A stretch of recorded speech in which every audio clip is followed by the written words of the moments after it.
नमस्कार साथियों, आपका स्वागत है मेरा यूट्यूब चैनल पे।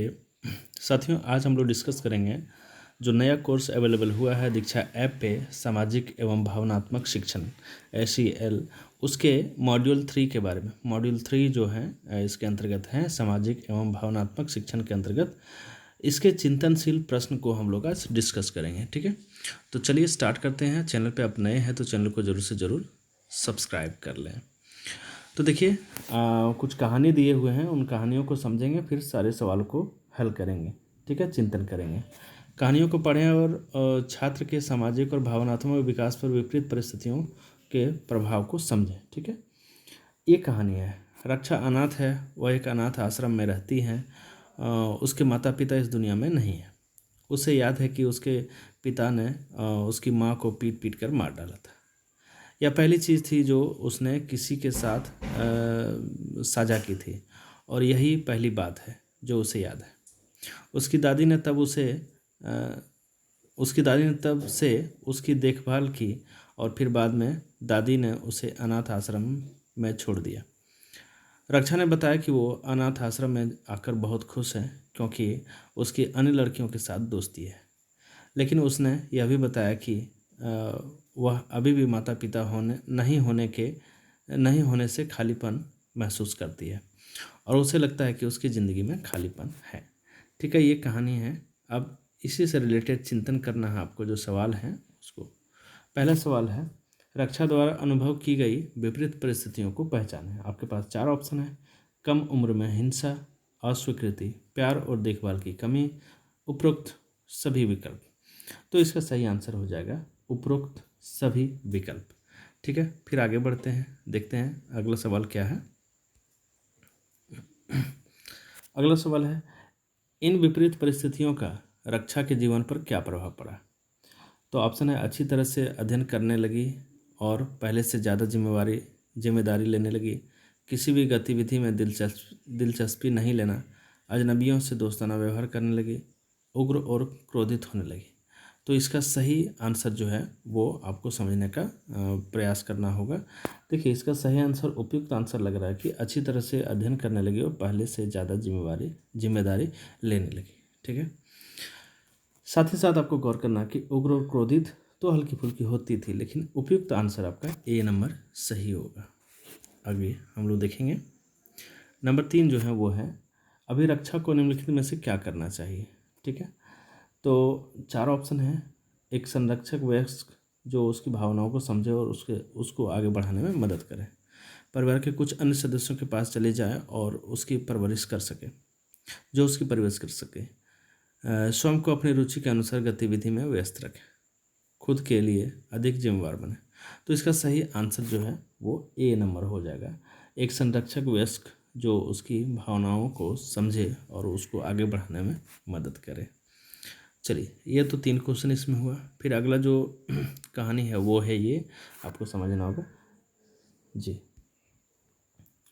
संजय तीसरी कक्षा तक अपने घर के पड़ोस के स्कूल में पढ़ता था। स्कूल में यह नियम था कि जो बच्चा पढ़ाई में अच्छा होगा वही आगे बैठेगा। इसी मजबूरी के कारण संजय को पीछे बैठना पड़ता था। ठीक है, उसे अपने साथ भेदभाव महसूस होता था। वह ना स्कूल में अच्छा कर पाता था, ना ही घर पर उसका काम में मन लगता था। ठीक है, फिर आगे हम लोग कहानी को पढ़ेंगे कि और क्या होता है इस कहानी में। हर कोई उसे नीचा दिखाता और उसको ताने देता कि इसके पास पढ़ने लिखने की क्षमता नहीं है, ये तो बुद्धू है। लोगों, दोस्तों और स्कूल के अनुचित व्यवहार के कारण आज संजय को लोगों से बात करने में डर लगता है। वह हर समय घबराहट महसूस करता है। ठीक है, अब देखिए, जो क्वेश्चन है इसमें वो 3 क्वेश्चन है, यहाँ समझाऊंगा, तीनों का जवाब मैं दूंगा। संजय के लिए कौन सी परिस्थिति विपरीत रही होगी। ठीक है, तो इसका सही आंसर कौन सा होगा वो आपको देना है। ठीक है, तो मुझे लगता है इसका सही आंसर अज्ञानता होगा, क्योंकि वो जानकारी उसे नहीं थी, इसलिए वो पीछे बैठता था। नंबर 2 है, संजय पर विपरीत परिस्थिति का क्या असर हुआ। ठीक है, तो जो ऑप्शन है, उग्र और अनियंत्रित व्यवहार, भूख न लगना, बात करने में घबराहट, अति विश्वास। तो इसका सही आंसर हो जाएगा जो ब नंबर है, बात करने में घबराहट उसे होने लगी थी, लोगों से बात करने में उसे घबराहट होने लगी थी। चलिए अगला है, विपरीत परिस्थितियों से बाहर निकलने के लिए संजय की कैसी मदद की जा सकती है। ठीक है, तो इसका सही आंसर मुझे लगता है कि ये चारों ऑप्शन होंगे, तीनों ऑप्शन। एक देखभाल करने वाले वयस्क के रूप में, विभिन्न प्रकार के खेल खिलाकर और उसे अच्छा महसूस कराकर, अच्छे संबंध बना करके, ये तीनों ऑप्शन सही होंगे। तो ऑप्शन नंबर 4 इसका सही आंसर, उपयुक्त आंसर लग रहा है। अगला हम लोग जो कहानी है वो पढ़ेंगे। सौम्या की संगीत में रुचि थी, लेकिन उसके माता पिता ने उसे पढ़ाई पर ध्यान देने के लिए प्रोत्साहित किया, क्योंकि संगीत के माध्यम से पैसा कमाना बहुत मुश्किल है। सौम्या ने छात्रों के साथ काम करते हुए पाया कि कई माता पिता अपने बच्चों पर अध्ययन करने के लिए दबाव डालते हैं, जबकि उनके बच्चे ड्राइंग जैसी अन्य गतिविधियों में अच्छे हैं। वह शिक्षा को जीवन का एक हिस्सा मानती है, लेकिन अच्छी तरह से जीने की संपूर्णता नहीं। और जीवन में सफलता और खुशी के लिए एकमात्र रास्ता शिक्षा नहीं।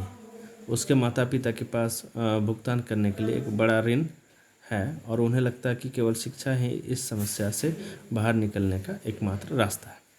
कई ऋणदाता ऐसे हैं जो हर दिन उसके घर आते रहते हैं, और उसके माता पिता हमेशा इस वजह से तनाव में रहते हैं।